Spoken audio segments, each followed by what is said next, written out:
Detective James Callahan, Shadows in the Rain, Part 3. Remember, evil can't stay hidden forever.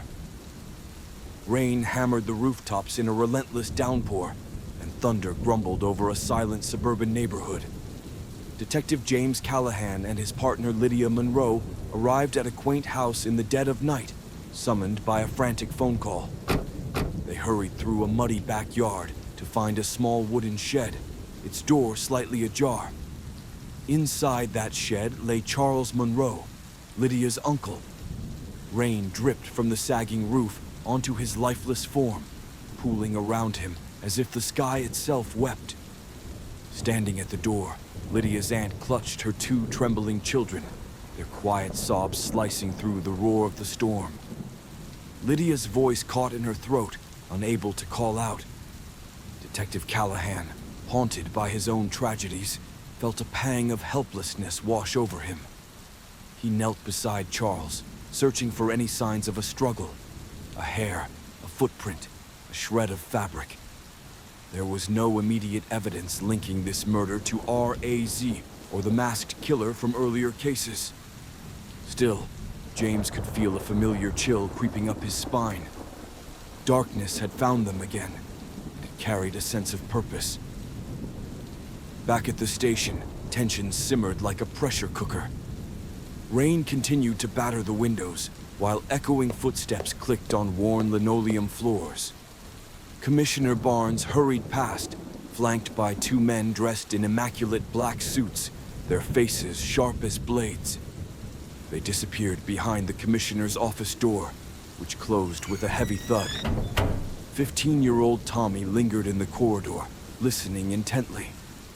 He caught only snippets, hushed voices, the phrase, top-level directive, and urgent words that made his blood run cold.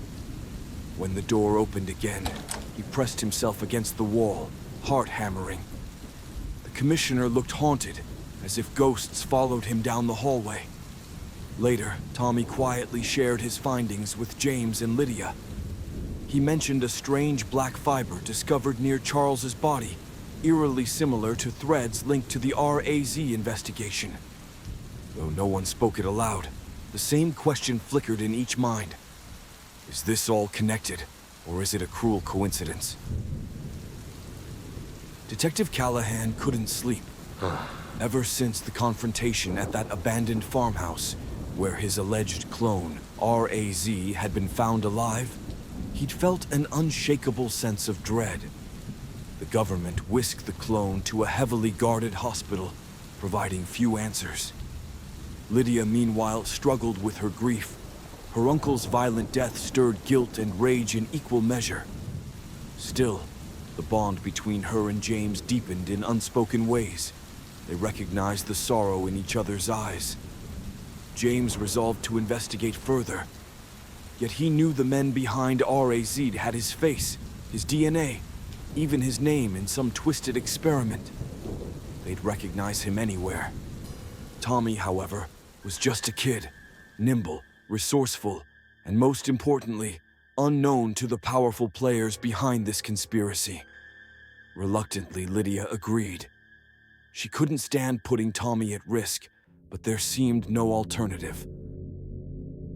A cold wind whipped through the city streets as Tommy approached the austere hospital after dusk. Hood pulled low. He slipped inside, feigning innocence to the reception staff.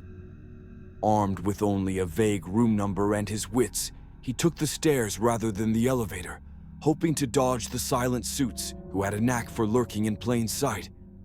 Sure enough, two black-suited men stood near a distant corridor, glancing nervously at security cameras. Tommy's heart thundered in his chest as he crept upstairs, determined to find R.A.Z. If only he could confirm the clone was still there, still alive. But the corridor leading to R.A.Z.'s room felt like a trap. He heard footsteps closing in behind him, echoing with a menacing beat. In a desperate move, Tommy dashed toward a side hallway, successfully diverting the men in black. Slipping into an unguarded door, he found himself face to face with a horrifying sight. R.A.Z. lay motionless on a hospital bed, machines silent and unplugged. A red-stamped document lay discarded on the floor. Secret, Project R.A.Z. Tommy's breath caught in his throat. The clone, James's living doppelganger, had been murdered. Before he could process the implications, more footsteps approached. Clutching the secret file, he fled through labyrinthine hallways, descending a back stairwell until he finally burst into the stormy night, soaked in equal parts rain and terror. Dripping wet and breathless, Tommy arrived at the police station. Detective Callahan and Lydia were waiting anxiously, fear etched across their faces. Holding out the secret Project R.A.Z. file, Tommy recounted the chase, the men in black, and the lifeless body of the clone. In a secluded office, the three pored over the pages. Most sections were heavily redacted, but scattered fragments painted a grim portrait of genetic manipulation and clandestine funding. R.A.Z. was no mere accident. It was a methodical creation authorized by mysterious higher-ups. Urgency weighed on them like a granite slab. They needed to inform Commissioner Barnes. Perhaps he could escalate this, or at least protect them from the looming threat. The Commissioner's office was quieter than usual, but the air seemed electric with tension. Commissioner Barnes scanned the secret file with trembling hands, tugging at his tie as if it might choke him. He let out a ragged breath. "You don't understand," he whispered. "This directive, it's beyond our jurisdiction. I've been ordered to shut down your investigation, effective immediately. And if I refuse..." He trailed off, eyes shadowed by a mix of dread and regret. James clenched his jaw while Lydia's grief turned to quiet fury. Tommy stood by, fists balled at his sides. Barnes glanced at the door, then lowered his voice. "Meet me tonight, both of you, at 8. That old diner off the highway, Armadillo's place. We can talk freely there. There's something you need to know." James and Lydia exchanged wary looks. Officially, they were told to drop the case. Unofficially, they had a secret meeting with the Commissioner. But at least it felt like progress, or so they hoped. Later that evening, James and Lydia sat in a rickety booth at Armadillo's place, the neon sign buzzing overhead. A stale smell of fryer oil clung to the air, and only a handful of weary truckers populated the dimly lit diner. They waited and waited. Cups of lukewarm coffee went untouched. The Commissioner never showed. Lydia checked her phone. No messages, no calls. Finally, after an hour, she texted him again. He replied in a single cryptic line. "Can't talk now. Busy." That was it. No apology, no explanation. Concern gnawed at James as he studied the flickering overhead lights. Where was Barnes, and why was he suddenly so evasive? The next day, James tried calling the Commissioner's landline. His wife answered, voice shaky and uncertain. She said he hadn't come home last night and hadn't told her where he was. Lydia's brow furrowed. If Barnes was so eager to speak with them before, what had changed so drastically? Over the next hours, the station buzzed with rumors. Barnes had left important meetings undone, logs unapproved, tasks half-finished. The two men in black were nowhere to be seen. Lydia tapped her pen against the desk, a thunderstorm of questions swirling through her mind. Tommy offered to scout around but had no clue where to start looking. For now, the Commissioner was simply gone. Undaunted, James and Lydia dug deeper into the leftover case files from Project R.A.Z.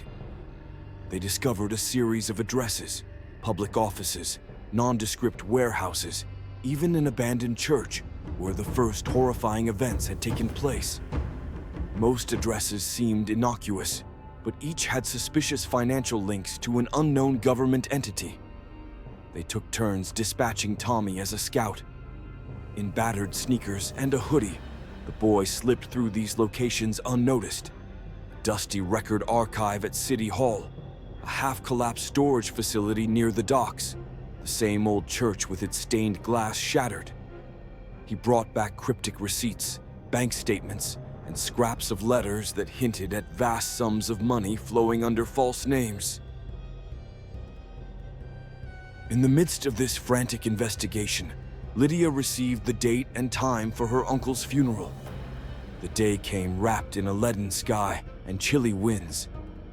She asked James to come. "I could use a friend," she whispered. He nodded, words failing him, but understanding the gravity of her loss. At the cemetery, raindrops hissed over umbrellas. The eulogy was short, and Lydia's aunt clutched a handkerchief, sobbing quietly.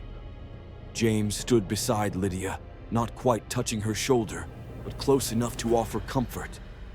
A sense of finality hung in the damp air.